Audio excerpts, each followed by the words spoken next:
Shalom, everyone. I'm Brother Doug uh, with my mom, Sister Sharon, our brother Husha, and Sister Marissa has also joined us too. We are going to be doing a part two of. Wow, this is crazy. Okay, so I just got. Okay, what is going on here? I don't know. Zoom is acting crazy. Okay. So as I was saying before, I got rudely kicked off of Zoom. Um, we are going to be doing a part two of the Book of Jubilees study. So let me just figure this out here. Why it kicked us off like that? Okay. So I'm trying to remember where we last left off here. So um, I think what we last touched on that study. I think it was the we went through um, a lot of the early contradictions. I know we talked about the whole Metatron thing. We talked about contradictions about the creation of the messengers, how, there's this category of messengers of the presence that we don't see in scripture or any other legitimate book whatsoever. It gives a class of messengers of the presence ever. Yeah. So we talked about that. All right, here we go. So I think we're definitely through the first page here. So okay, thing. Okay, we talked about the adding to Torah, drawing water on the Sabbath. We talked about this part. Yahuwah didn't give the Sabbath to everyone, and I explained how it's like a half truth. Yes, he gave the law to Israel, but the Gentiles could be grafted in and be able to keep the Sabbath. So, depending on the context of that verse from Jubilees, it could be considered a contradiction because if it's saying that, like basically, like the Pharisaical interpretation, like no one else can keep the Sabbath, but the descendants of Jacob and all that, that becomes then adding to Scripture because Yahuwah never says that. He never says Israel is only about ethnic Israel. He never says that. So, and you can see this in Isaiah 56, 3-5, when it talks about the eunuch. Eunuchs would be Gentiles, okay? Eunuchs by default were Gentiles. There was no such thing really in the Old Testament because in the Old Testament, you got to realize that time period, Israel was populating the earth. Yeah. They were spreading out their descendants. So usually an Israelite, an ethnic Israelite, would not be a eunuch. Rarely. Rarely would that happen. So by default, Isaiah 56, 3-5 would be going against a certain interpretation of Jubilees 231, literally by default. So anyway, so I think one guy from 119 Ministries, I'm trying to remember the guy's name. He's very Messianic Jewish. He did a whole paper about how Jubilees goes against grafting in and all that. I would have to get his name again, but he's I think Zachary Bauer's good friends with him. I forget his name.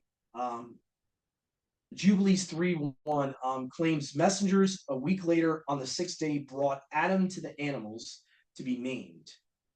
And so this problem right here, Jubilees 3:1, it's saying that instead of Yahuwah bringing the animals or all the animals to Adam, that the messengers did it, the angels did it. This creates a huge problem. So this then, like I said before, I don't know if we left off with this or after this, but this just like this before, this would like actually promote the idea that what is it called? The idea of the us in Genesis is either just messengers or Yahuwah and the messengers, which again is a very late rabbinical interpretation of the us in Genesis 1. Which again, and then Genesis 2:19, I put here as a note, never mentions the timing when the animals were made, so at least this is adding to scripture. At the minimum, in my opinion, it's adding to scripture because it's giving you details that no other, whether apocryphal or canonical book, talks about. So to say that it's not adding to scripture, you have to blindly trust Jubilees that it's scripture.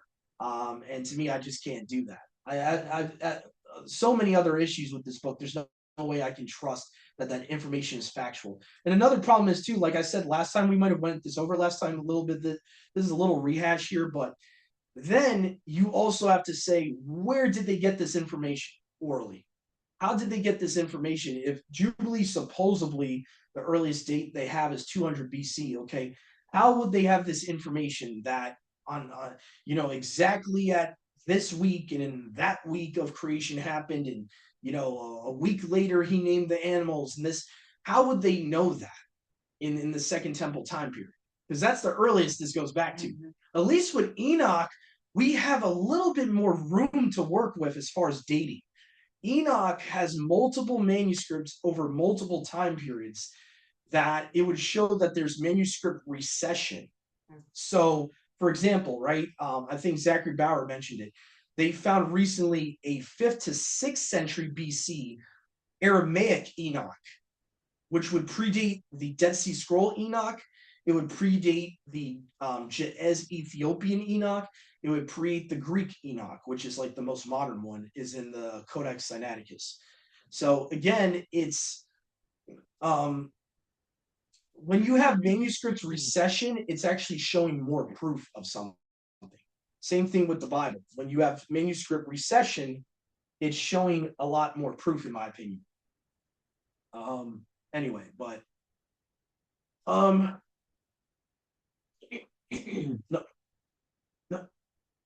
Jubilees 3:1-4 talks about again that the messengers, supposedly the us is the messengers that they created in mankind. So it's very weird. It's very weird. And what's really dangerous about this is that it completely rewrites the narrative of Genesis 2:18 and Genesis 1:26-27. That it literally says that. In the Genesis 2:18 and Genesis 1, it says that Elohim or Eluah said, "Let us make man." There's no mention of messengers. There's no mention. So basically, these whoever's the author here, this rabbinical author, is reinterpreting the plurality of Elohim as messengers or Malachim here. So then you would be worshiping messengers. You would be saying messengers are creators, or co-creators, and to me that's a big problem. So Jubilees 3:1-4, I don't know how you reconcile at all. It completely goes against Genesis 2:18, Genesis 1:26-27. And I actually forgot to put this here. It even goes against the Targums. Well, I mean, when you actually look at even the Jerusalem Targum verbatimly, I'll put this as a note here. Jerusalem Targum verbatimly says word of Yahuwah. So if you look at the Jerusalem Targum of Genesis 1:26-27, it actually paraphrases it as the word of Yahuwah made mankind in his image, not the messengers. Okay, the messengers didn't make man in his image, in their image. The word of Yahuwah, Yahusha, made man in his image. So again, you would have Jubilees even going against their own scribes, going against their own scribes of the early rabbinic period. That would have the early Hebrew interpretation of Genesis 1:26-27 is honestly what us that believe in the New Testament believe it or not. Before Messiah came to earth, they always knew that the co-creator there, the us, was Yahuwah and his word. It was never messengers. That was way much later in the rabbinical circles. So this, to me, it's proving to me actually that Jubilees cannot be as early written as they want to claim. I actually disagree. Like I said before in the part 1, I don't believe it's 200 BC. I don't even believe it's in the so-called Second Temple period this was written. There's too many things that prove to me that it was definitely later on. It was definitely later on. that this was written, because the messenger interpretation, that's a late interpretation. That's, medieval, possibly, 5th, 6th century ED, maybe. If it's any earlier than the medieval time period, it would not be anywhere near the Second Temple time period that they would have taught that. But anyway, Jubilees 3:8, animals were not brought to Adam until the 6th day of the second week. And I mentioned last time that this is not a direct contradiction, but it is so weird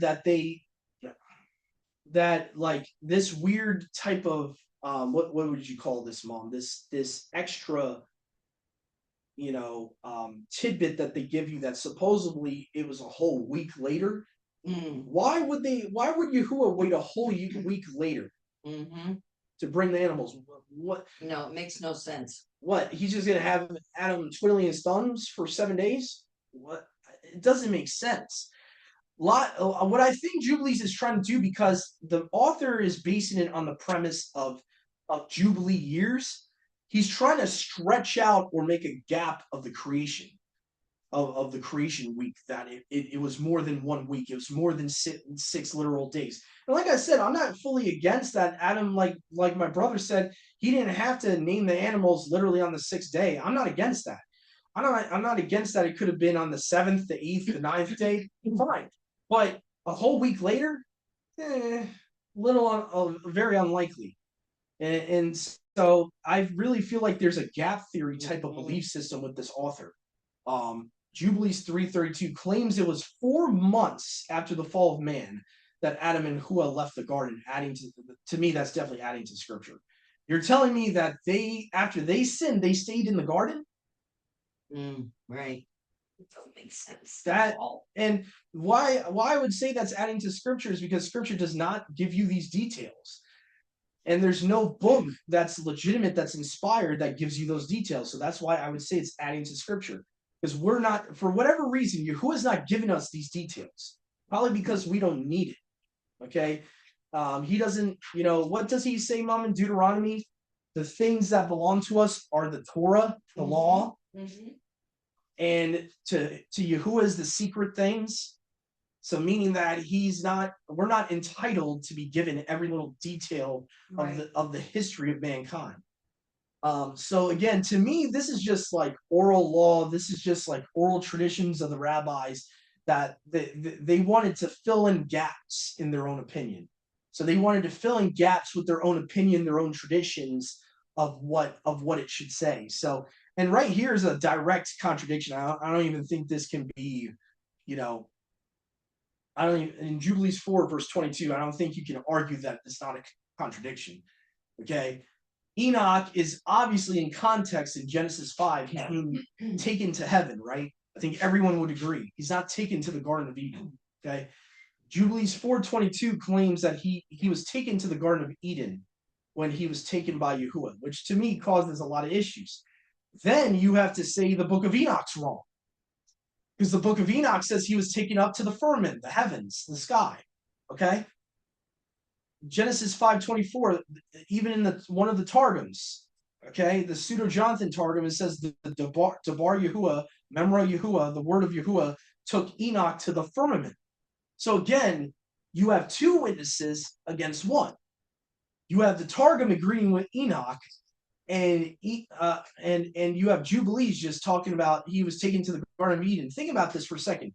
If Yahuwah expelled mankind from the garden because they sinned, why would he take Enoch, who was born into that same sin, in his sinful body? Why would he be taking him to the garden? That doesn't make any sense. Because as far as we know, after Adam and Hua are kicked out of the garden, no one's living in the garden anymore. No humans even in there anymore. So that, to me, is, at best, that's just rabbinical oral tradition. There's no proof that he was taken to the garden. Then you have in the same chapter, Jubilees 4:15, claims the Watchers. I think we talked about this last time. The original mission from Yahuwah was supposedly to come to earth to teach righteousness. Biggest problem I have with that is it's not in the text of the scriptures. The scriptures give a different story. They show that these guys were basically that they were rebellious. They went to earth because they were rebellious. Or maybe they were watching over mankind from the firmament and they started lusting after the women and they came down. So to me, this completely contradicts scripture. Genesis 6:1-4 does not mention Yahuwah told them to go to earth. He never told them to go to earth. They did that on their own. Jude 1:6, same thing. It says that they left their own bodies. Yes, they did it. Yahuwah didn't say go do it. They did it. They did it on their own will.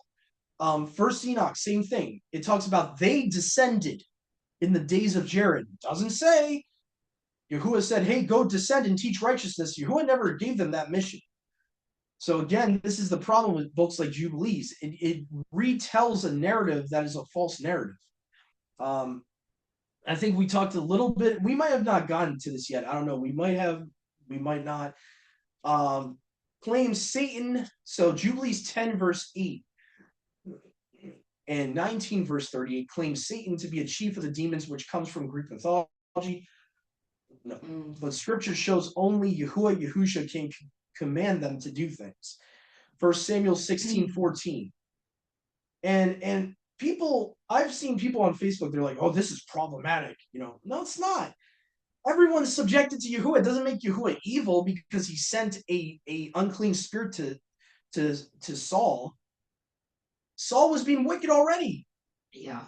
What Yahuwah does is if you're already reprobate, he gives you into a reprobate mind. If you're already acting sinful and willfully sinful, he'll give you into a reprobate mind to serve the host of heaven. And you see that's a righteous judgment on a wicked person. That's all. But Jubilees 10:8 and 19 verse 38 both times is claiming that Yahuwah somehow gave Satan like sovereignty over the demons. There is not one verse in scripture that says that. I know some people, and Brother Husha, you brought up a good point that some people might bring up as an argument. I would like to go into it in Matthew, where they'll say, well, the Pharisees called him the Beelzebub or the king of demons. And a warning is that you should never ever take one verse as a doctrine. Okay, you should always look at the context in the chapter. Is Yahusha being facetious or not? Okay, because he never said they were right. He never said that they were right for calling Satan Beelzebub, and that supposedly that he's a king of demons. There is not one verse in the Old Testament that calls him that. Yahuwah never called him that. Yahuwah in the Torah or in the prophets, he never gives Satan authority over demons. Never does. So this is a traditional rabbinical title that was given to the devil, most likely in their oral traditions and all that. Yahusha is kind of just entertaining them. He's saying, well, if Beelzebub does that by demons, then he would be against his own kingdom. So Yahusha's point is that a kingdom divided cannot stand. He wasn't saying that Satan was a king of demons. So again, the only source of him being a king of demons is in weird books like this, Testament of Solomon, and weird extra biblical books. You will never see that. And look right here, rabbinical literature, huh? Okay. So the only place that gives him Lord of the Fly or calls him Beelzebub and all that is rabbinical literature. Okay. So again, to me, this shows that there's some type of connection between the book of Jubilees and rabbinical literature. Okay. So that's my point here. And I think it's Mark 3:22 gives one of the few instances this is mentioned in the Bible. Now, I'm not going to say that it's not mentioned in the Bible, but is it mentioned as a fact, or is it something that the Pharisees are claiming?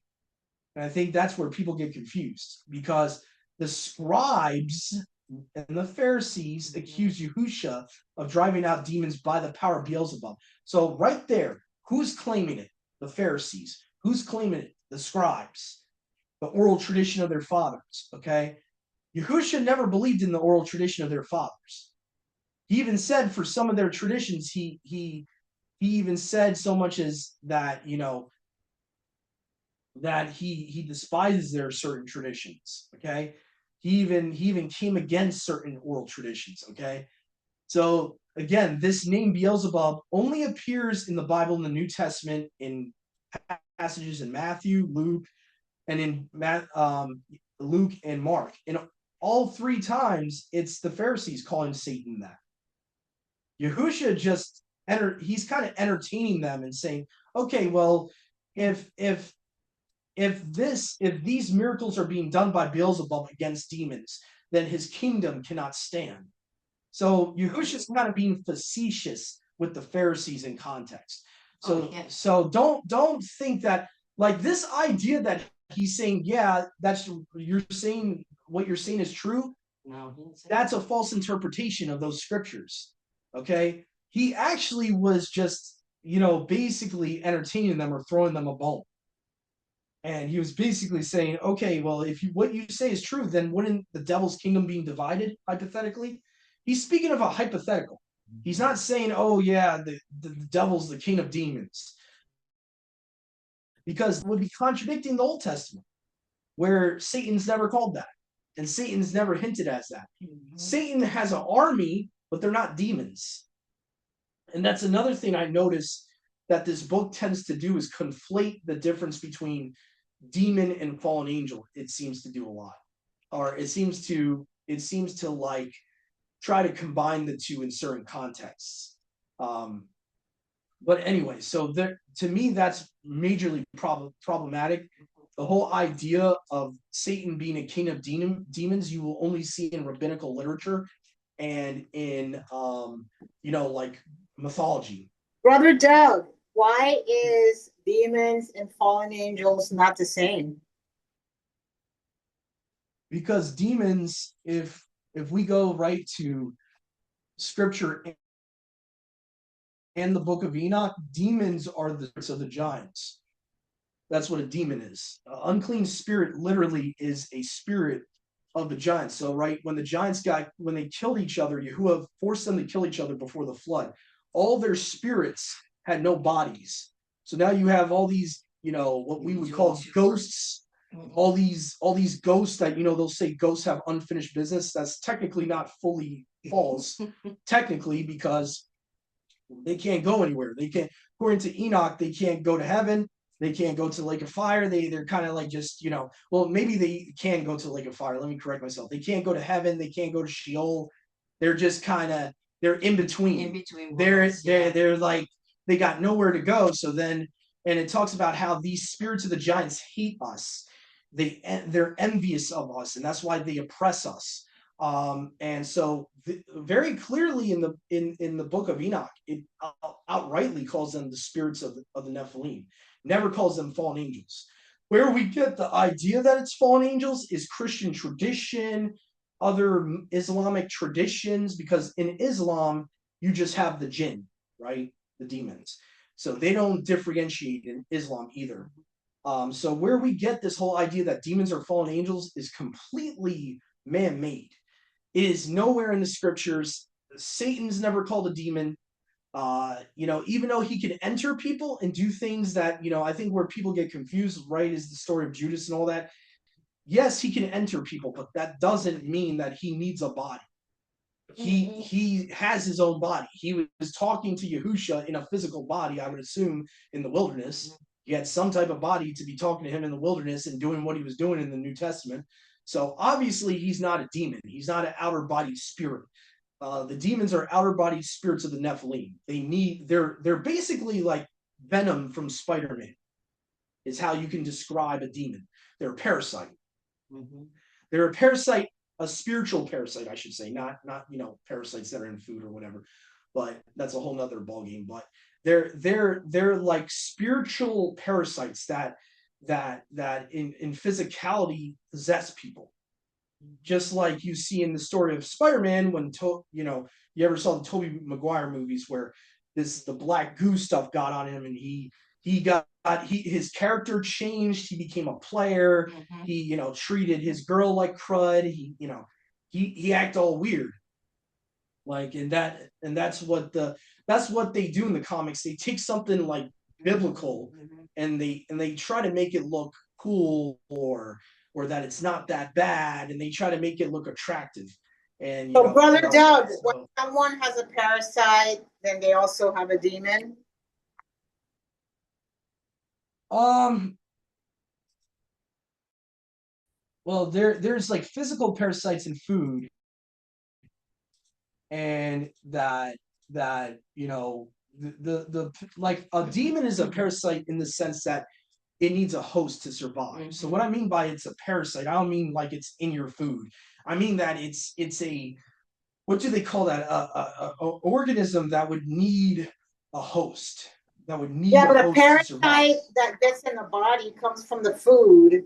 So then that parasite would have to be a spiritual thing, right? Because it's in your body and it's destroying your body. It's not just, Um, well, yeah, parasites in food though are like worms. They're like, if you ever looked like under a microscope, a parasite, there's actual organisms that are categorized as parasites. Like there, where the confusion is we're talking about spiritual entities that are parasites versus like actual, like, now I'm not saying that there might not be spirits of the Nephilim in the physical parasite. I'm not denying that, but it's not the same thing. They're not the same type of organism.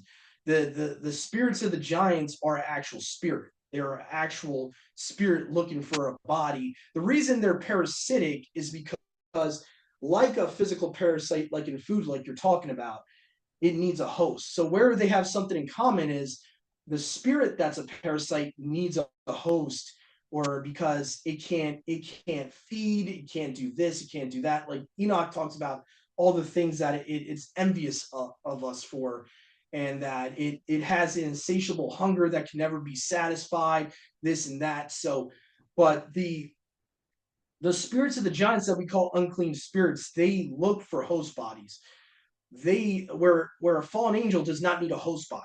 A fallen angel can, reveal himself, take his own body, come to earth, look like a human, you won't even realize it. A fallen and there's no proof that fallen angels look any different from regular angels or regular messengers. So the fallen messengers versus regular messengers, the reason that Satan can deceive so easily is he still has the ability to look like how he looked.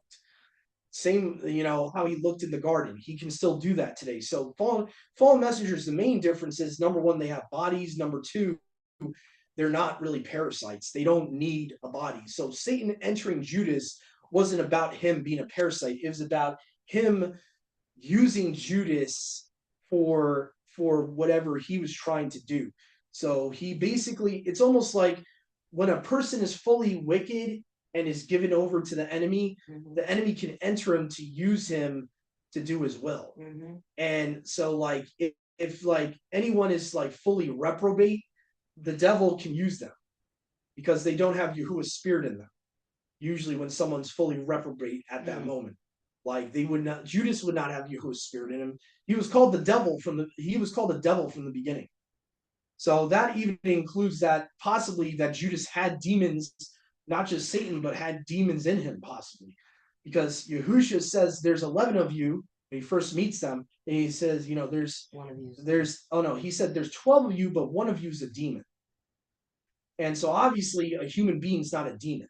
So he's talking about something that he saw through Judas, that there was a demon in him. And it's hard to explain, but like a parasite in food is not the same thing as an actual unclean spirit. It's not the same thing. Now, could those parasites in food have a Raphaim in them, a Nephilim spirit in them? Yeah, it's very possible. Go ahead, brother. It's interesting. I would definitely say that, there is a difference between physical parasites that exist in the physical realm versus spiritual, demons acting as parasites. I do think that, we know that everything that Yahuwah does, everything in creation, um, it points to the word, it points back to everything in the physical, for the most part, can point to something spiritual. And it's interesting that most parasites that people have in their body, they come from eating things that go against the Levitical law, like unclean birds, unclean beasts, unclean fish, shrimp, crab, lobster, um, pork. And then two, right, we're supposed to not eat the blood. We're supposed to Right. cook our food thoroughly, drain the blood out. And a lot of the times, uncooked meat, when you leave the blood in and when you don't cook it thoroughly, how it talks about, we shall not eat the meat raw, um, that also brings parasites. So it's interesting that the violation of Yahuwah's word, um, in many ways, brings about physical parasites as well as spiritual parasites. Wow. Yeah, I think that's just a weird concept, to tell you the truth.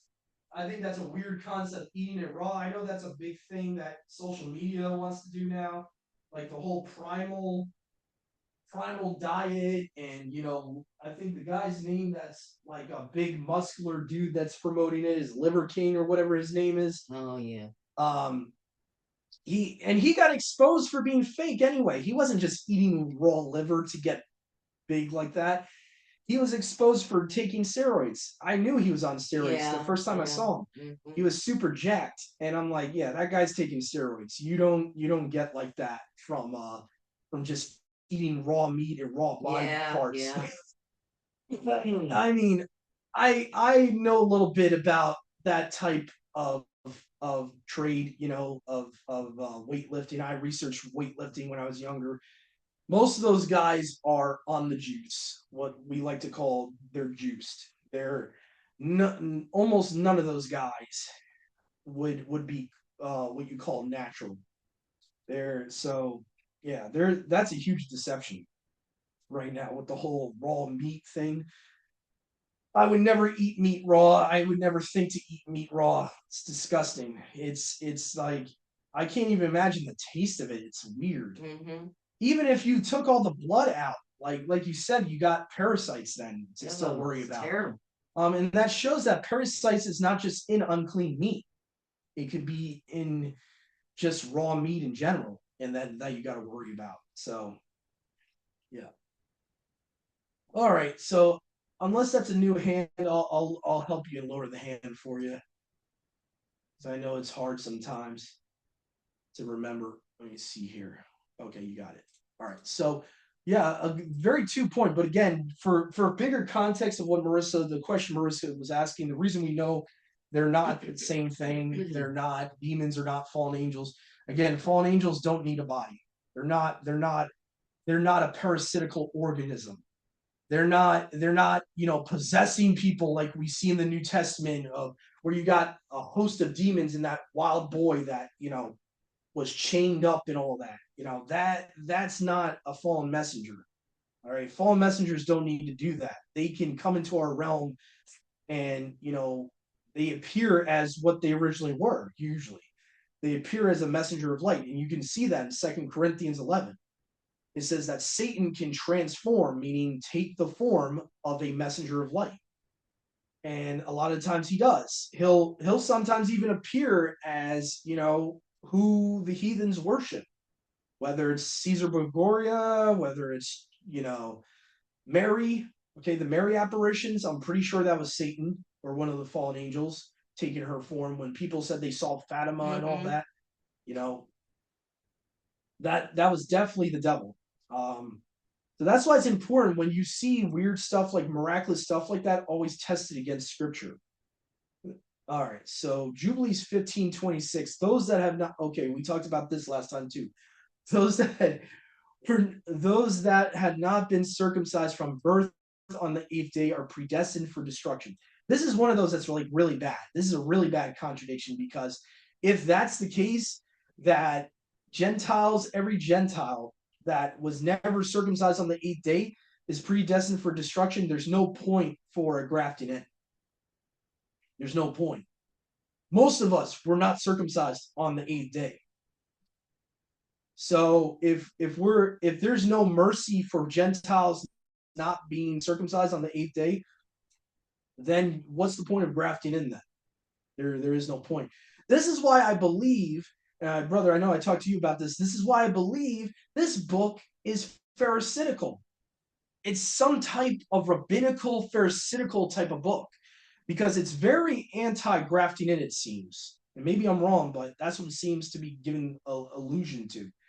This is another weird thing. And this, to me, I wonder if there was certain sects of the Hebrews that didn't want to accept that the messengers were fully like heavenly and had heavenly bodies. Because, right, think about it for a second, right? A messenger has a heavenly body. Why would they need to be circumcised? Makes no sense. Right, right. So Jubilees 15:27 claims that messengers that were created, they were created as already being physically circumcised. Why would they need that? They don't have bodies of flesh. Right, right. They don't have sexual organs. That's right. Like, they're literally beams of light when you see it in the sky.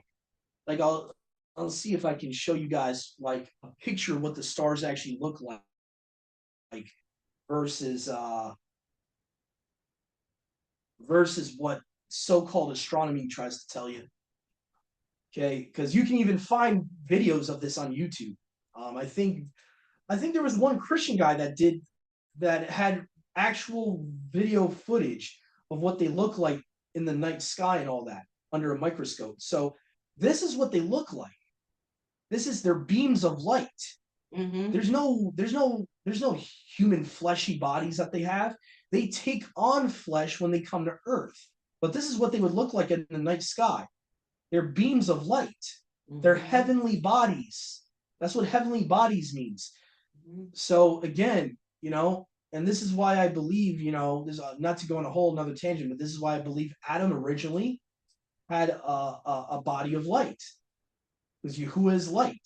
If he made him in his image, okay, if Yahuwah is light and there's no darkness in him, if there's a physical aspect to that heavenly scripture there, it's talking about literally Yahuwah's light.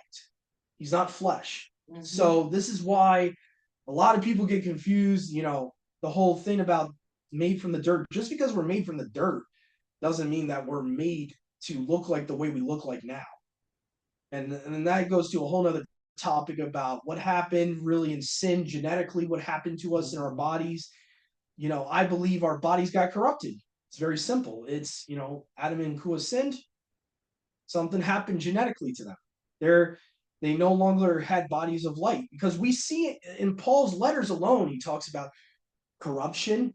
Us that are in corruption right now must put on incorruption. That's not just spiritual. Yes, it's spiritual, but it's also talking about taking on a incorruptible body. So hopefully that makes a little bit of sense.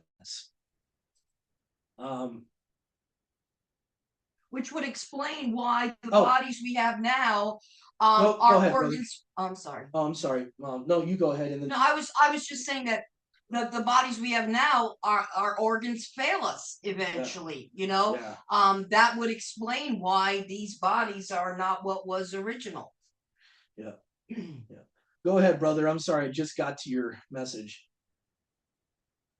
Oh no, that was earlier when I raised my hand. Okay. I don't know why. This Zoom is slow today, man. I'm getting notifications from stuff from like You never know. hours ago. Okay. Verse 30 in Jubilees 15 says, claims Esau and Ishmael or their descendants were not chosen. Job 42:17 debunks that. Okay. Because Job is an Edomite. His friends were Edomites, or most of them were Edomites. I think one of them wasn't, if I'm not mistaken. But they're most of those guys in that story are Edomites. Okay, so if all of them are in Yahuwah, which supposedly at the end of the story, Yahuwah forgives them for what they did, and it seems like all of them eventually would be grafted in. You have like technically 3 or 4 Edomites that seeked Yahuwah with their heart to become to him, and he had no problem with that. So again, this book turns Yahuwah into like a racist deity. Like I'm not trying to bash people, but I can see why the Black Hebrew Israelite, the racist ones, like this book so much. I can see why, because there's a lot of anti-Gentile stuff. There's a lot of I can see why they would want this. But again, what you guys got to understand is in the rabbinical period, they started hating the Gentiles, like a unrighteous type of hate. The rabbis started having, and you see that in Yahusha's day. They got jealous when he went to, what was it, the centurion guy, and he said, "No one in Israel has your type of faith." Right, right. They got a problem with that. So they were racist against the Romans even, which I can understand why. The Romans were Edomites. I can understand. There's always been hostility with Israel and Edom, so I get it. But it's like that should not make you twist scripture and twist Yahuwah's word and twist his character into some evil demiurge that would never want a Gentile to be grafted in or saved. I mean, that's ridiculous. So that's what I see in this book a lot, in my opinion. Jubilees 15:32. Yahuwah did not appoint. So they claim in this same chapter, they claim that Yahuwah never appointed a messenger over Israel as like a principality. Problem is, that's like a half truth. Yahuwah did not originally do that, but I think as Israel kept getting sinful and sinful and sinful, Yahuwah eventually did put a protector over them. Daniel 12 shows that Michael was their protector, calls him their prince. Okay?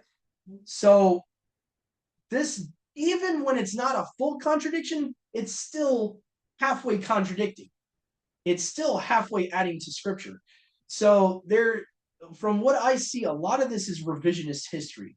And now I think we're finally to the actual second part of this study here at the end here. So Jubilees 16 verse 30, set wreaths on their heads as a commandment for tabernacles. Now this is verbatimly adding to scripture. There is nowhere in the commandment of tabernacles that you're supposed to wear a wreath on your head. Do people know that a wreath is pagan? Yeah, guess not. Okay. So and maybe this is a mistranslation, maybe, but I'll just show you guys what a wreath is. This would be traditions of Babylon. This would be traditions of Rome. Why would supposable Hebrew book talk about wreaths on their head? This is a wreath. Yeah. So again, I don't know. There could be a translation issue there, maybe. I don't know. Very weird to me. Very strange, in my opinion. So now it gets even more weird here. Jubilees 17 verse 4 portrays Sarah as an evil, vindictive woman. Genesis 21:9 shows Ishmael was sporting or mocking her son Isaac. So what you got to understand here, where it says that Ishmael was sporting with Isaac, that word can also mean to mock. Yeah. To make fun of. So probably Ishmael was doing things that was very wicked to her son, and that's why she acted that way. So, and you see that, I think in the Targums too, it talks about it. It kind of even gives a little commentary in their opinion that maybe Ishmael was almost hurting her son or playing too rough with her son. So what's interesting is here in scripture, and both in their own traditions, would contradict Jubilee 17:4 there. So to me, that's interesting.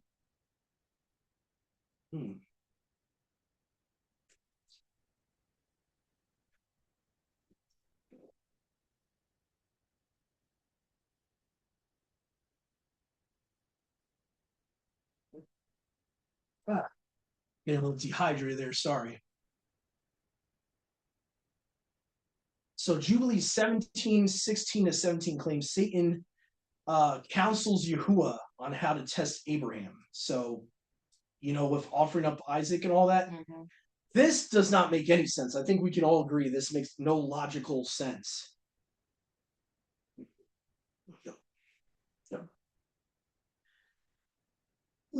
Okay, let's see here. So you can easily see that in Genesis 22. and to Marissa's credit, she mentioned one time that you see in Genesis 22, Yahuwah has the idea on his own. Yeah. He's telling Abraham to do this to test his faith. Now, Jubilee 17 is having it where Satan's counseling him. But scripture says he doesn't have a counselor. Right. And I'll show you in Isaiah where it verbatimly says that. I think right in Job also, Mom.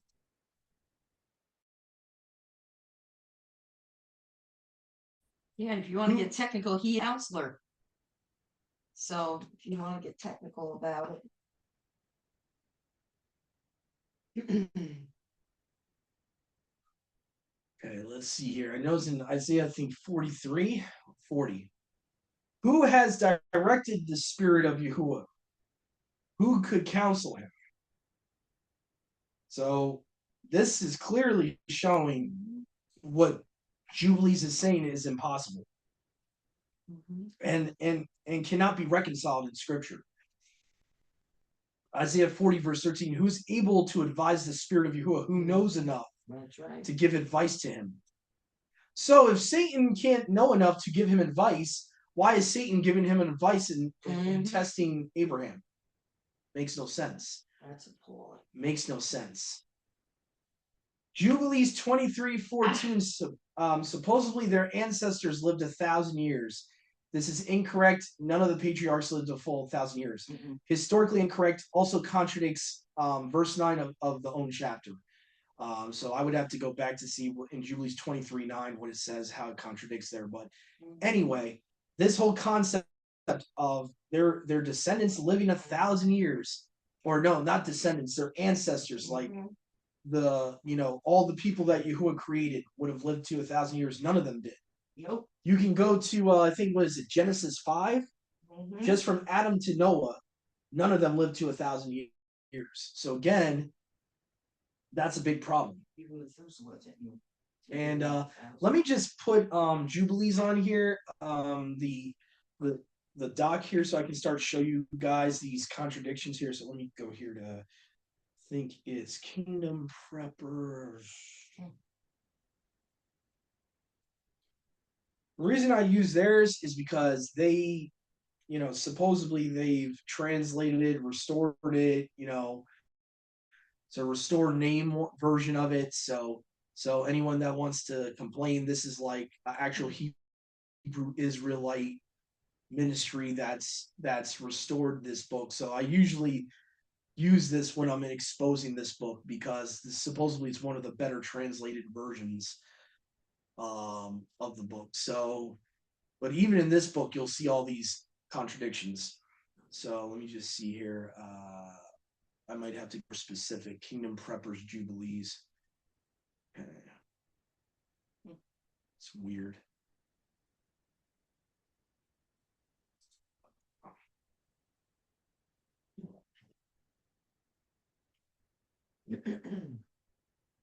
All right, let me see here. Okay, here we go. So anyone that's interested to test it for themselves, I'll provide this link again, just like in the part 1. So let me see here. So where did I say I was? Chapter 23 of that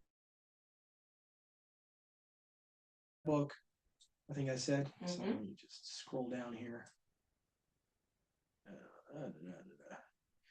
Yeah, even though it's a heretical book, I got to give this ministry credit on the translation they did of it.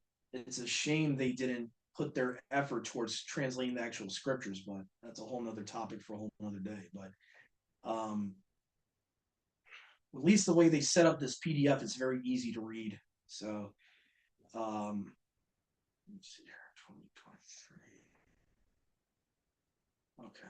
All right. So I want to go back to one of the contradictions I just spouted here. So 23 verse 14. All right, so verse 14. Now, verse 9 is where I should go first. So the days of the lives of their forefathers were 19 jubilees. So, Mom, could you do on the calculator, do 49 times 19 to see what you get? Because I think that's where I found the contradiction with the chapter within itself. contradicting itself. Because obviously Jubilees 931. Yeah, 931. So that means it's not 1,000 years. Okay, so verse 9 is actually agreeing with the Bible, or somewhat relatively agreeing with Genesis 5, that all their patriarchs lived to be about 900 and something years or whatever. Then you go to verse 14 in the same chapter, it says lasting 1,000 years. Now, if that's translated correctly, I think easy math equation here, right? They don't compute. Verse 9 and verse 14 are saying two different things. And some people will say, well, maybe they just mean roughly 1,000 years. Well, then it should say something like that. It should say close to 1,000 years or almost 1,000 years. Yeah. It shouldn't say lasting 1,000 years, because they didn't last 1,000 years. So, when you have two verses in the same chapter of the same book contradicting, that should be a sign, okay, that book is not scriptural, that the author can't even agree with himself. That's right. Jubilees 48 verse 3 claims Satan is the messenger of Yahuwah, contradiction with Exodus 4:24. Now, all of us pretty much know the story of Gershom. This is what I remember me and brother were talking about this one time. This is where I have a huge problem with this book. Anytime that an atheist will have a problem with what Yahuwah does with his righteous judgment, this book replaces Yahuwah with Satan. And I'll show you what I'm talking about here. Let's go to Esor real quick. So, right, you go to Exodus 4:24, right? So, and depending on the manuscripts, it's going to say Malak Yahuwah, or Yahuwah. Either way, it doesn't say Satan. Either way. Okay. Septuagint, messenger of Yahuwah. And again, the idea that Satan is this Malak Yahuwah was never ever believed upon by the early Hebrews. They would have never believed that. So if your argument's going to be, oh, well, Satan could be the messenger of Yahuwah, no, he can't. Because it's very clear in the New Testament writings what Stephen believed, what all the apostles believed. All of them knew who this person was. This was universal. This Malak Yahuwah was the same person in the Targums as Debar Yahuwah 100% of the time. So that argument doesn't fly. So the argument that, well, the Septuagint could allude to that is just a regular messenger, no. That's not how they would have interpreted that.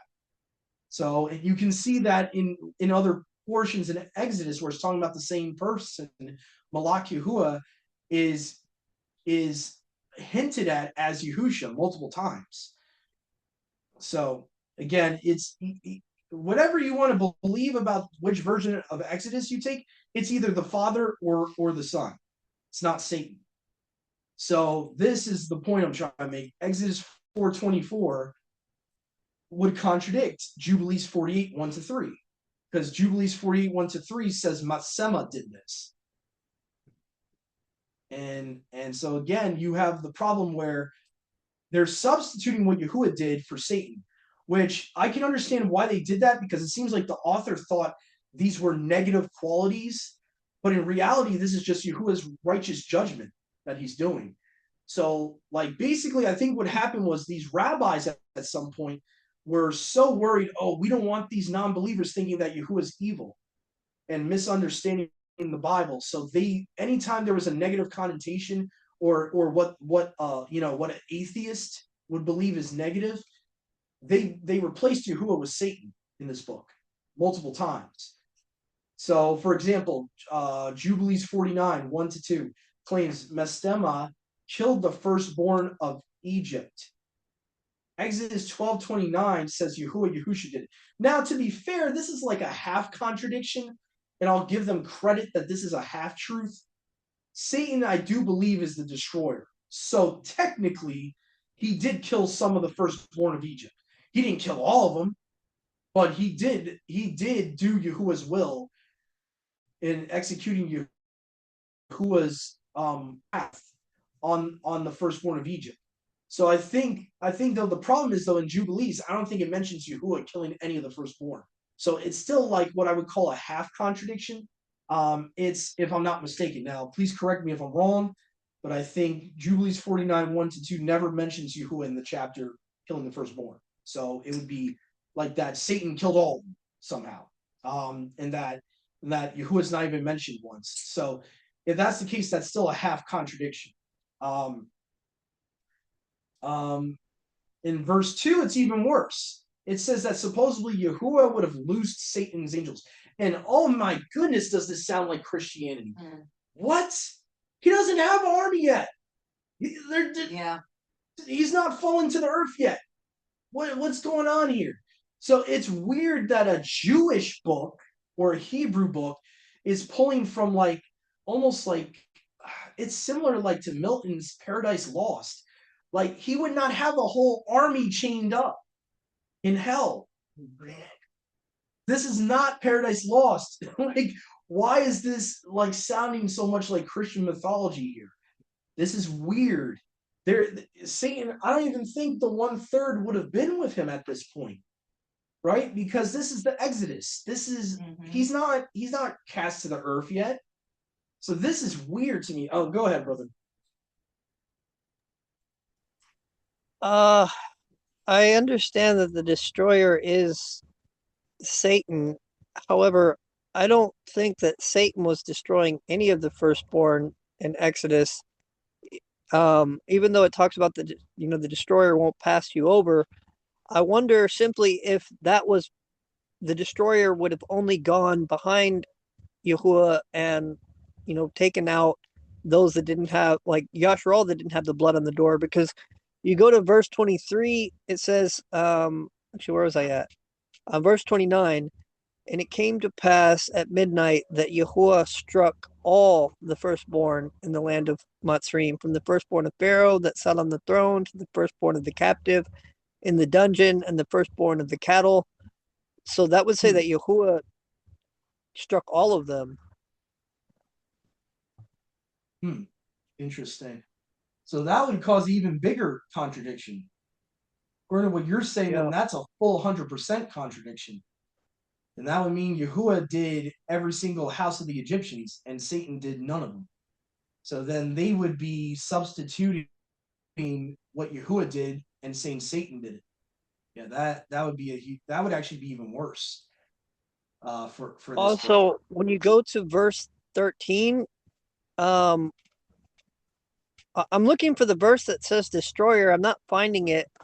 I am finding, though, when you go to verse 13, it says, "The blood shall be for a sign to you on the houses in which you are, and I will see the blood and will protect you, and there shall not be on you the plague of destruction when I smite in the land of Matzrim."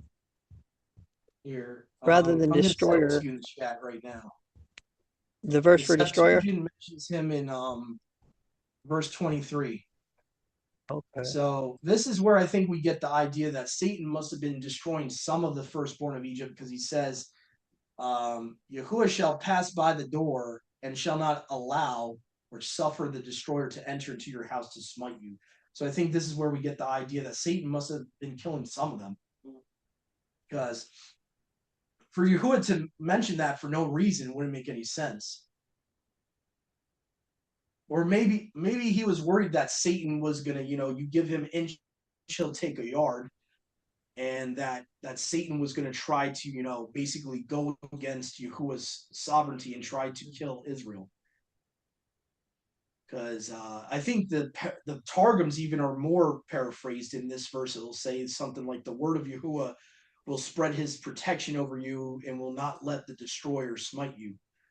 So it's almost like they're giving the idea that there was this, Yahuwah had in his mind this possibility that Satan might, basically try to backstab him and try to kill Israel.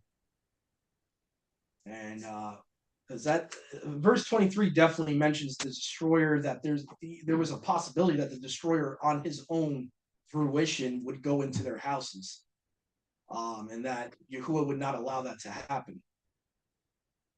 So yeah, I think that's where we get the idea that Satan was killing some of the firstborn of Egypt under Yahuwah's, supervision, you could say.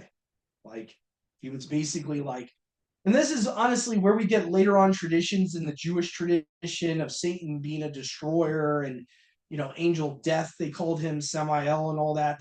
It's based on that scripture there. It's kind of based on scripture. It's based on the idea that Satan almost was like a mercenary in a way. That even though he hated Yahuwah, they were not buddies. He was not, a righteous, obedient son, but he still understood that Yahuwah is sovereign and he has to obey him. If Yahuwah tells him to do something, he's got to do it. And there, even when we look at when Yahusha comes back, the demons don't want to bow to him. They're going to have to bow to him. The fallen messengers don't want to bow down, but they'll have to. Satan can be against Yahuwah and still have to obey him. That's right. And be forced to obey him. So, we see that constantly in scripture. And there's other places where, metaphorically, it seems like Satan was almost used as a prosecutor sometimes. I forget what verse, where is it in Psalms? It talks about if I tried to hide from you, you would send the dragon after me or something like that. I think brother Husha, the verse I'm thinking about from Psalms, where I think it mentions Leviathan, you would have Leviathan come after me. So there's like a concept that Satan has to obey Yahuwah whether he likes it or not. Oh yeah. And but see, this book would even go like full throttle to basically that Satan's not evil, that he's just a death angel that is a righteous. And so the Jubilees kind of twist the whole relationship where Satan is still in heaven. Because if you go, I'll show you guys what I'm talking about. I'll show you guys what I'm talking about. Type in Samael in the search browser, and I'll show you all these weird traditions that it seems like some of them are in this book. Some of these Jewish traditions about the devil. So according to post-Talmudic lore, he was an archangel. Satan never called an archangel in scripture. Even when he was tubed, he was not an archangel. There's no proof that seraphim are archangels. They're never called archangels. So there's no proof for that. A figure who is the accuser or adversary in the book of Job, seducer, destroying angel. So a lot of these traditions are based on scripture, a lot of these, but then there's some that are not. There's some, like the whole idea he's the king of demons, that supposedly he had an army of demons that Yahuwah allowed him to have.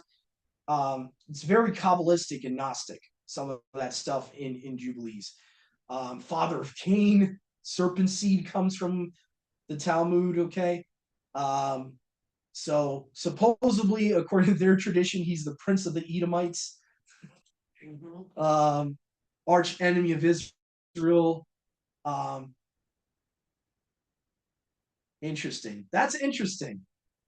They believe he is the representative of Christianity. I won't argue there with that tradition. I won't argue there, even though they're not in the right either. They're being run by Satan too. But wow, this is crazy.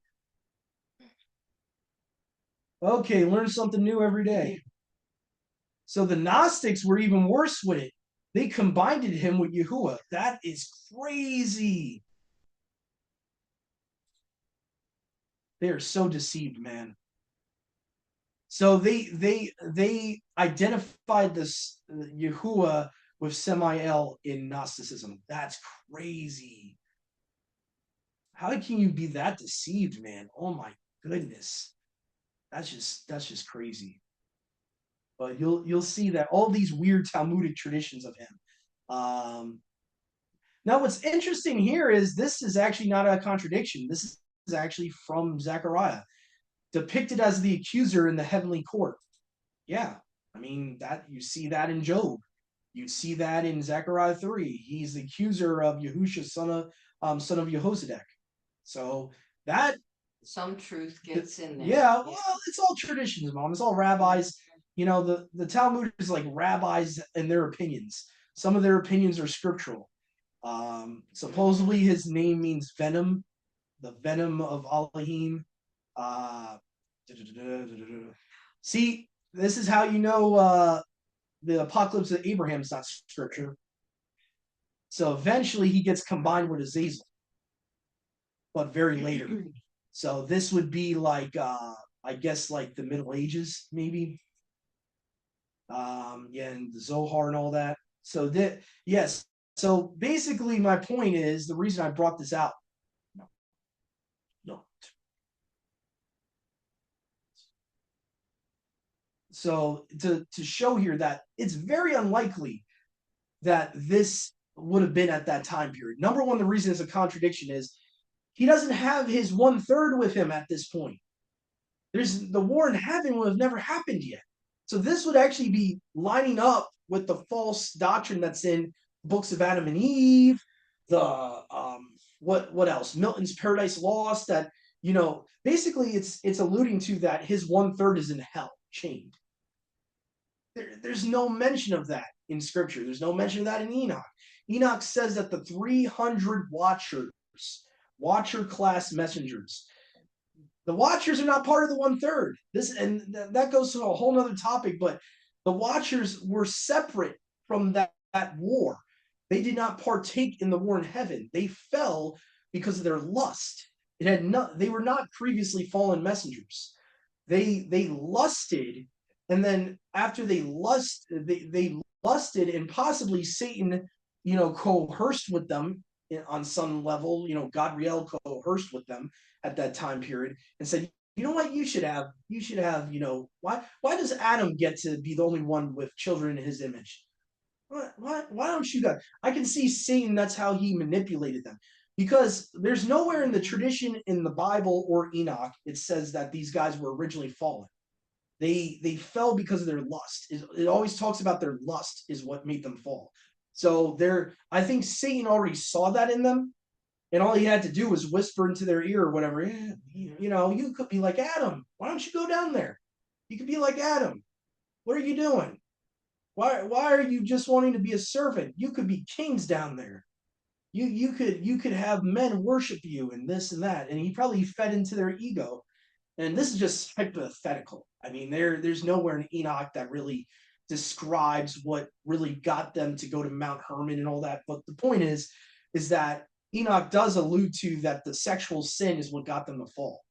So the lusting is what got them to fall. So that's why I believe here in Jubilees, for Satan to already have an army that's being loosed from wherever they are, that's kind of contradictory.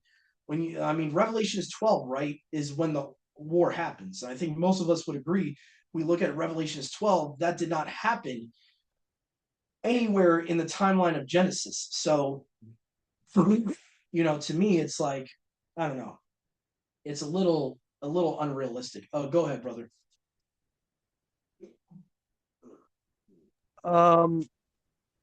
Just real quick, going back to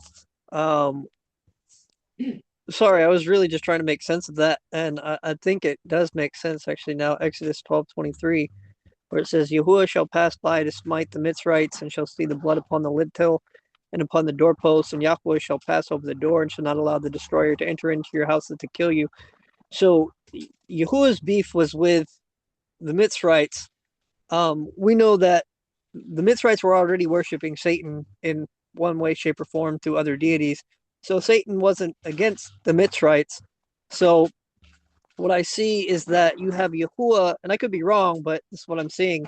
You have Yahuwah passing by, killing the Mitzrites, and also, as he's killing the Mitzrites, passing by the houses of Yashrael, those that he sees the blood on, he passes by, but those that he doesn't see the blood upon, he allows the destroyer to go in to kill them, because Satan is not against the Egyptians, so Satan's not going to go in to kill the Egyptians.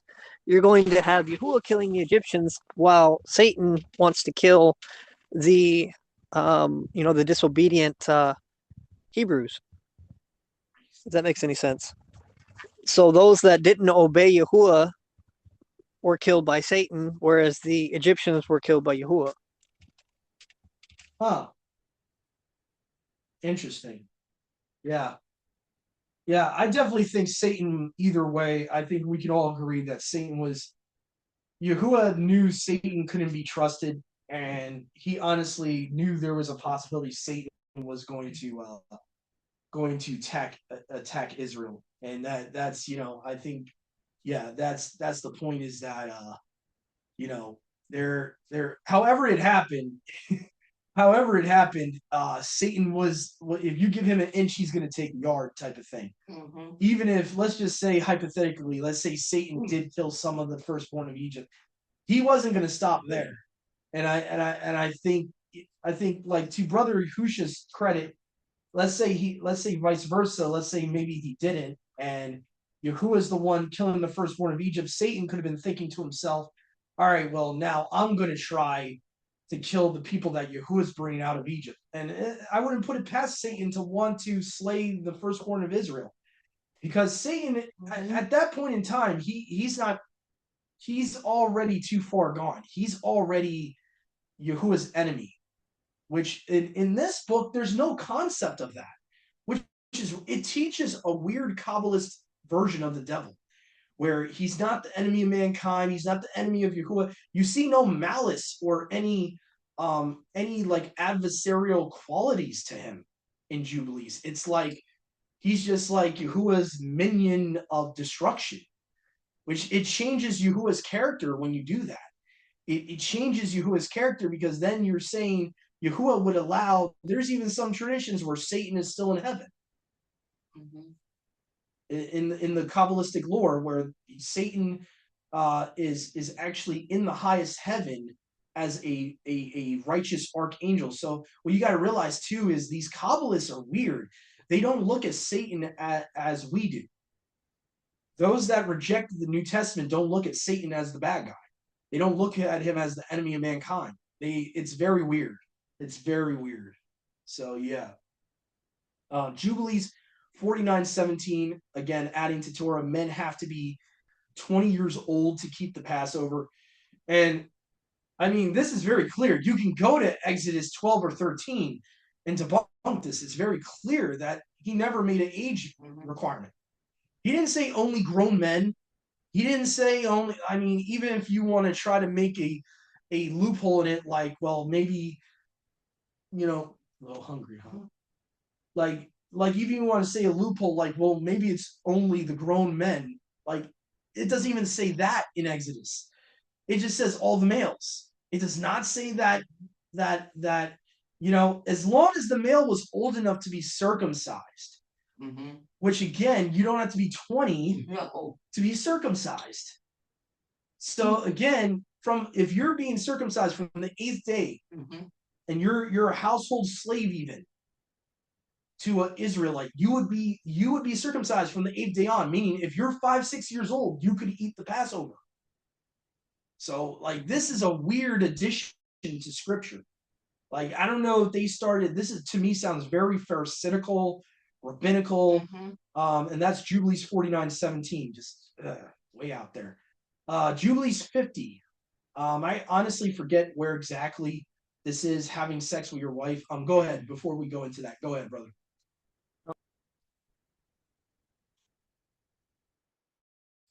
Let me look that up while you go ahead, brother. I'm gonna let you go, and I'm gonna try to look this up. Oh, that was an old. Okay. Forbids sex with wife on Sabbath. So, and I mean, this to me, and I know why a lot of people don't think this is addition. They'll say that, well, you're doing your own pleasure if you have sex with your wife. Problem is that Scripture doesn't tell you it's forbidden. That's true. So you're still adding to the word. You're still, regardless of your interpretation, you're adding to the word. And Yahuwah never said being intimate with your wife is your own personal pleasure in Isaiah 56 or wherever it is in Isaiah. I think it's 58 maybe. When Yahuwah was talking about pleasure, to be contextually honest, he was talking about people buying and selling on the Sabbath. He was talking about people bringing in Mhm. burdens, whether physical or spiritual. He was talking about, you know, putting physical burdens even on your slaves and stuff like that, making your slaves work on the Sabbath. He wasn't talking about being intimate with your wife. So again, the context even of Isaiah 58 has nothing to do with physical intimacy with your partner. So there is. Oh wow, this is the guy I was talking about, David Wilbur. He's the one that has the article. So let me see here if he talks about it. Oh no, this is just a random article about sex with your wife on the Sabbath.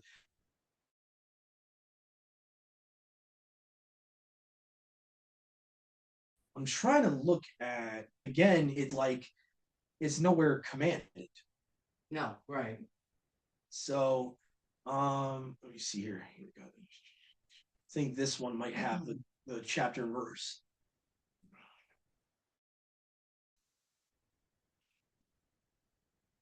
Because think about it, the problem with that is, right, if you can't have sex with your partner on any type of Sabbath, right? What happens if you end up getting married on a Sabbath? What, you can't have relations on your wedding night? Makes no sense. Yeah. So this is what Yahusha meant by they put heavy burdens on themselves. Let me see if I can find the actual chapter and verse. It'd be nice if there wasn't so many ads on here.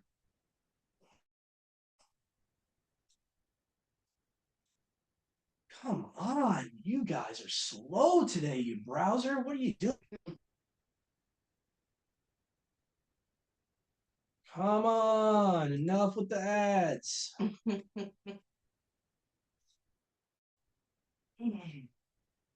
You okay, bro? Yeah, I'm fine, honey.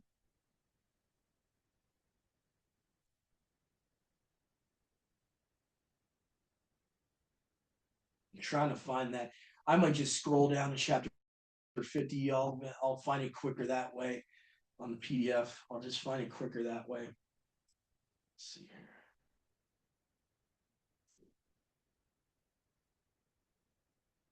So I know it's like on the last chapter. So if the yeah.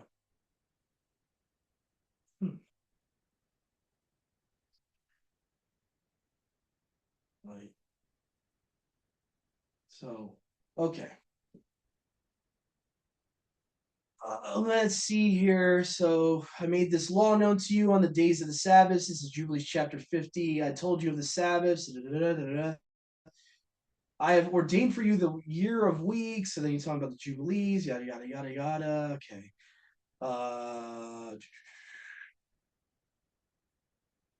The man that does any work on it shall die. No, I do care. I care. Don't say anymore. No, I want to go. No, yes, please.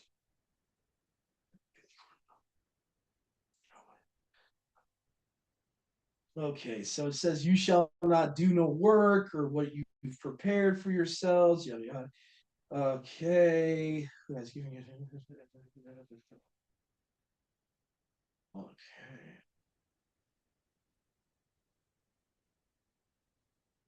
Okay, maybe it's here, verse 12.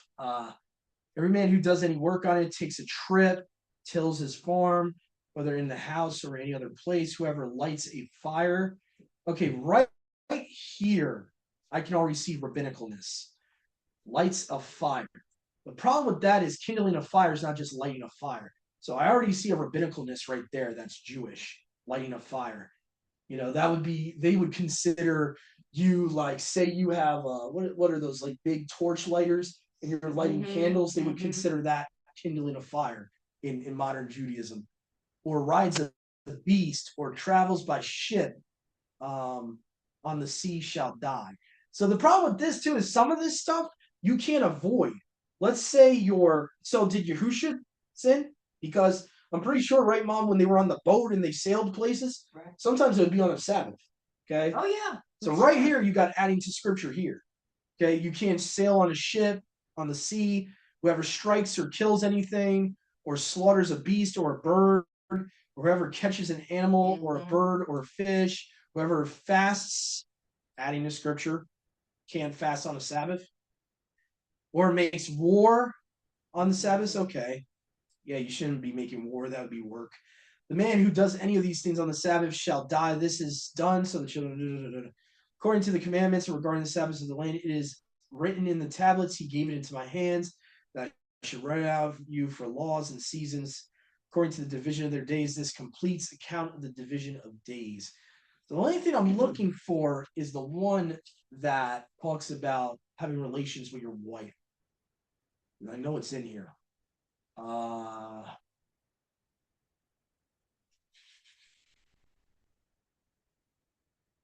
Here we go. Verse 8.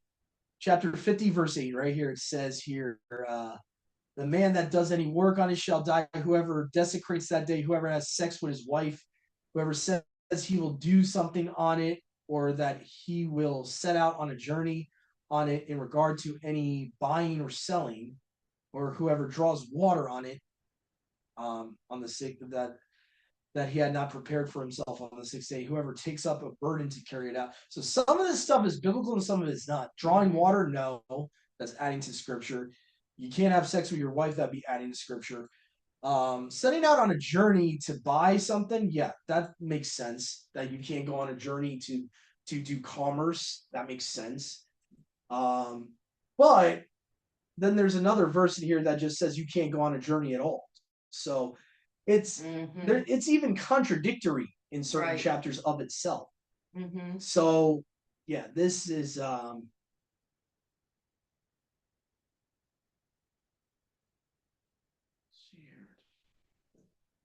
Yeah, if they're claiming that all those things were in scripture, I mean, to be honest with you, at the back in biblical time, they didn't have a faucet to turn on. yeah, They had to go with their bucket and go down where the Yeah. well was Yeah. and draw. It was work to get water. I guess. But the thing is that it's not specifically, It's not you know, it's not commanded. It's not right. and it's never identified as work just to draw water. To them, like the work would be like you're working a job, you're doing Mhm. hard laborious work. They wouldn't consider drawing the Mhm. water, especially the men of that time. If the men are doing it, I doubt they would consider that as work. Mhm. They're I could be wrong, but I don't think they would have Yeah, considered. yes. We have what's called extremely literalized that word work. Mm, So yeah. where they would have not identified it as that. They would have not identified it as because even I've seen it even with family members that are not in this walk. They'll identify it as, well, see, you can't do nothing on the Sabbath. You just got to sit there and read. No, that's not. If you're gonna expound work as anything you put your hands to, that's crazy. Yeah. No, that's not what it means. Mhm. So I don't know. Drawing water, I guess I could see your point. I guess maybe that's legitimate. I don't know. I just think that they didn't consider that the type of work he was talking about. Yeah. I really don't think. From what I remember in the Sabbath about work, it was always talking about either employment work, Mhm. things that you would do on a daily basis that you didn't need to do on the Sabbath, Mhm. or servile work. A lot of the Mhm. times, Mhm. even with the feasts, rarely is it talking about, like, let's say I had a garbage bag I forgot to take out to throw in the trash. That's really not work. Like that takes very little bit of effort for me to do. It's not work. I don't consider, if we expound work to like every little thing you put your hands to do, you're gonna become like the Pharisees. And like the Pharisees got so crazy with it, they said to Yahusha, "Oh well, you're picking grain, you're working." You know, it's very, you gotta be very careful with terms like that, work, Mhm. because there's always a context when he's talking about don't work on the Sabbath. Mhm. There's always a context. He's not talking about, oh, you can't lift anything, you can't move Yeah, anything, I agree. you Yeah. know, it can get kind of dicey when you're interpreting it that way, because then you can't do anything on the Sabbath. You just got to sit there and read the whole Sabbath. Mhm. You didn't mean the Sabbath to be a burden. He didn't mean it to be No. like Just the opposite. extremely hard burden that you're putting on yourself. Mhm. Because I remember when I first came in this walk, like you would think everything's work, and you would think everything. Yeah, it's true. Like, you know, you wouldn't like. I remember it was so crazy that I like if I spilled something, I was afraid to wipe it up with a napkin. Yeah. Like you can Yeah, get I know, crazy I with know, this stuff. I know, You can I really know. get if you interpret work as the way the Greco-Roman world interprets work, Mhm. then that's part of the problem too. So there, Yeah, yeah, it's hard when you first come in because I know there are things that I feel somewhat convicted about that Yeah. I try to avoid. and there's certain situations where Yahusha says better to do tube on the Sabbath than, you know, and Right, it's you know, there's situations like I remember me and Darnell helped this guy. He was like this guy that he lived by in South River. He was very Mhm. overweight, and it was getting close to sunset, and we helped him just bring his groceries into his house. Mhm, We like mhm. we were his car was parked like literally right near the door. So I don't consider that work. So that there's like it's all that's where I think it comes to personal conviction on what you think Yes, work I do is. too. This book doesn't leave it to personal conviction. They just Right, say, you know, right. whatever you can't do anything. You can't put your hands to do anything practically. Mhm, mhm. You know, and drawing water, I just don't know if they considered that work. I don't Yeah. think they considered. Yes, it took a little effort, but they didn't consider that work. Okay. Because you know what are you going to do if you got to drink some water? You Mhm. can't drink water on the Sabbath. You got to draw some water. Mhm. That's a little crazy. You That's a know, little I had an nuts. Like, experience one time. I went to my friend and I, we went to visit her husband in the hospital, and at Cedar Sinai here in Santa Monica. And would you believe that they have elevators specifically for the Sabbath where you don't have to press a button? You just stand in front of the elevator, and I guess you tell the elevator what floor you want to go to. And it Yes. specifically says above the elevator, Shabbat elevator. That's just Yes. like, yeah. Sis, I had an experience when I was still working at the hospital. It was a Friday night, and honestly, we got a lot of Jews coming in on Friday nights, which I thought was a little bit weird anyway. But I was by the elevator, and there was a door leading into the newborn nursery, and they had secured it because, obviously they want to keep the baby safe. And you had to ring a bell. This man looked at me as I'm waiting for my elevator, and he said, "Could you do me a favor?" It was after dark. He said, "Could you ring this buzzer for me?" I said, "Oh, sure." And I didn't think about it at first, and yeah, I said, "Of course." And then he got in. But I thought to myself, they can't even ring a bell on Shabbat, and that's when I started figuring out some of these things, these rabbinical things that they said they can't flip on a light switch. They there's all kinds of things that honestly it doesn't seem to match scripture. But anyway, that reminded me of that.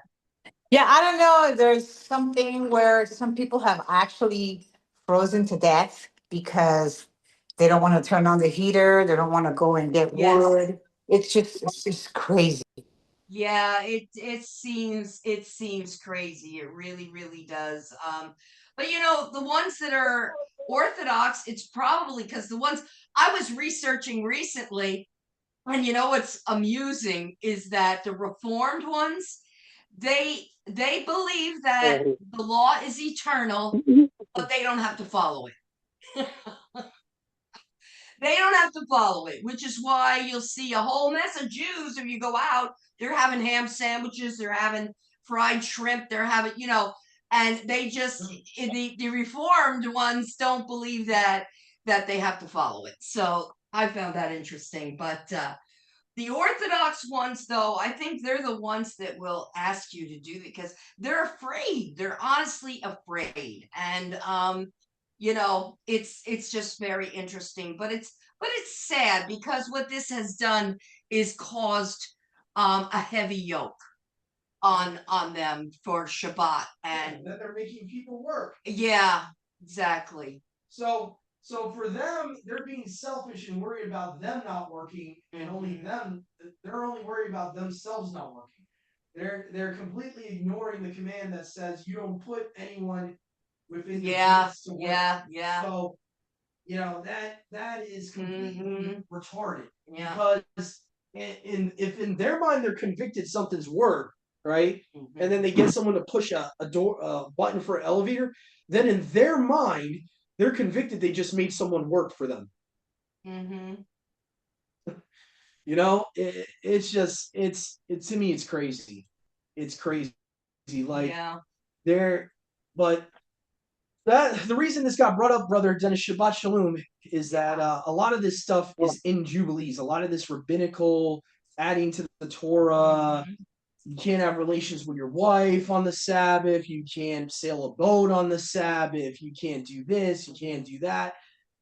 Yahusha and his disciples, I made the point that they would have been sailing on Sabbaths. Oh, yeah. They would have been realistically, Paul would have been sailing on the Sabbath every once in a while. Because when you're traveling, eventually it's going to fall on a Sabbath. I mean, it's just going to happen. So, this book is just like it's putting so much burdens on people. And if people think this is scripture, they're adding to the Torah. They're going to keep the Sabbath this way. They're going to not, and especially since we're not in a farming environment, they're not going to understand what drawing water is, right? Most people that don't grow on the farm, Right.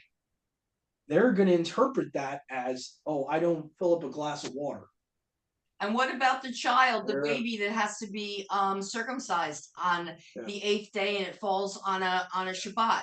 What then? Do they not follow their own law because you know what I mean? Like there's all kinds of and even the drawing of water, right? There was no such thing as refrigerators. There was no such thing as bottled water back then. That's right. Meaning that you continuously had to draw water every 24 hours. Yeah. Meaning that they would have to draw water on that day. They would not have water in their house to drink. So why would Yahuwah put such a hard burden on them? Yeah, that makes no sense. Logically it makes no sense. And if you really want to get technical about the quote unquote work, priests had to work on the Sabbath. Yeah, of course they did. Priests had to do work in the temple on the Sabbath. So, like, even with them, they were considered blameless for having to do work on the Sabbath. So I think a lot of people take the word work and they kind of exaggerate it. And they exaggerate it to the point where everything now is work. Because the way my dad tried to say it to me when he was discouraging me from going into Torah, he was like, oh, well, anything you put your hand to do is work. And I'm like, Dad, oh my goodness. Oh, no.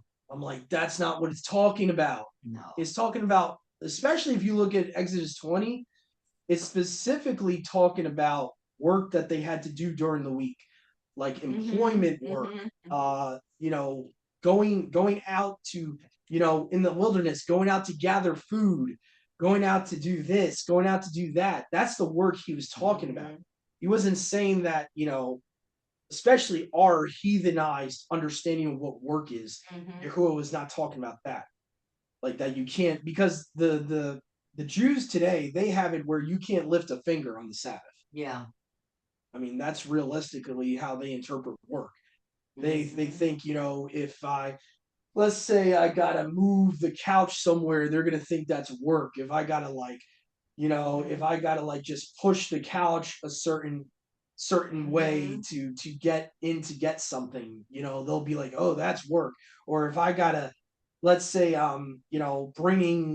let's say you just ate something, right, and bringing your bowl to the sink, they would consider that work.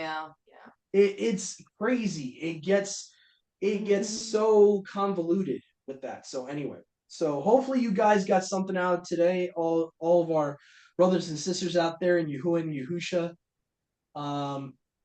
Hopefully this is starting to get through to, I know a lot more people are starting to see the issues with this, and with this book. Hopefully you guys start really testing this book, and again, like I always say, you don't have to take what I say as glad tidings truth. Test what I say.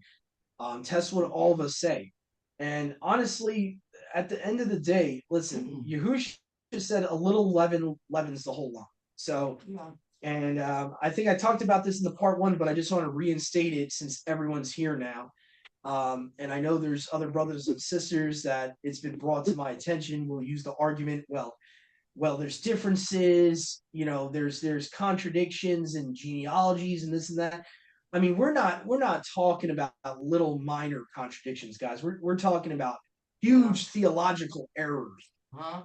huge Yep. falsehoods that change Yahuwah's character, that turn the devil into some kind of misunderstood, archangel, supposedly. That's what Jubilees does. It changes Yahuwah's character. It changes the devil. Instead of him being the enemy of mankind, he becomes more of like this mercenary, like almost like a Batman figure. It's very, very weird. I actually found recently, this is a whole nother kind of, I'm not going to go on a full tangent here, but I found out recently that Batman actually goes back to the Aztecs. That Batman was one of their gods. If you look up Batman and the Aztecs and the Mayans and all that, their actual what is it called? What it would be called? Not uniform, but his actual mask and everything. They had a god that looked exactly like Batman. So that's a whole nother topic for a whole nother day. But just to say, it's important to know the origins of things. It's important to know where things come from.